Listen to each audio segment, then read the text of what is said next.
الحاجة اللي النبي حرمها على نفسه العسل. مين اللي دفن سيدنا آدم؟ الملائكة. الحيوان اللي سجد بين ايد الرسول الجمل. اول واحد قال بسم الله الرحمن الرحيم سيدنا سليمان. اجمل صوت في الانبياء صوت سيدنا داوود. اول نبي من بني اسرائيل حكم مصر سيدنا يوسف. النبي اللي مراته كانت كافرة سيدنا لوط. والنبي اللي اتدفن بعد سيدنا محمد عليه الصلاة والسلام النبي دانيال، والله اعلم في الحتة دي. والشجرة اللي ربنا طلعها لسيدنا يونس شجرة اليقطين. واخر حاجة، مين مات الاول سيدنا ادم ولا ستنا حواء؟ سيدنا ادم.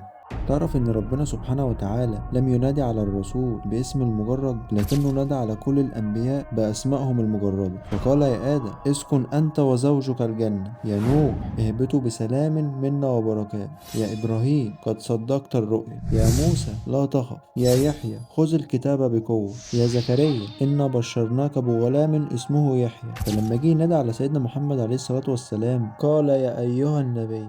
تعرف ان كلمة السلام عليكم ورحمة الله وبركاته 30 حسنة؟ وعارف لما تدخل البيت وهو ما فيهوش حد برضه قول السلام، بس مش السلام عليكم ورحمة الله، قول السلام علينا وعلى عباد الله الصالحين، عشان البيت فيه ملايكة وفيه جن مؤمن. يعني حتى لو البيت فاضي قول السلام. طب افرض واحد متكبر بتقول له السلام وما بيردش. عارف ابن مسعود قال ايه؟ قال يا ريت الناس اللي بقول لها السلام ما تردش عليا السلام. قالوا له ليه؟ قال لهم عشان ربنا هو اللي بيرد عليا السلام.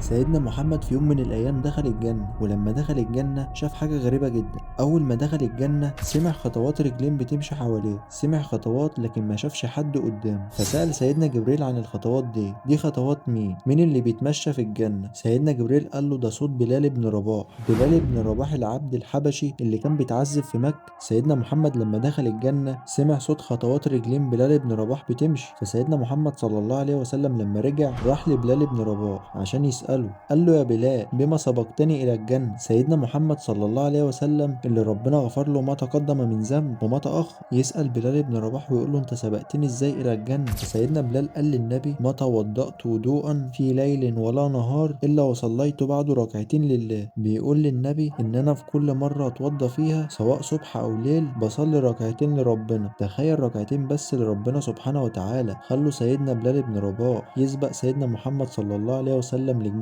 فالواحد مننا ما يستهينش بأي عبادة، ممكن ركعتين بس يصليهم يكونوا سبب في دخوله الجنة.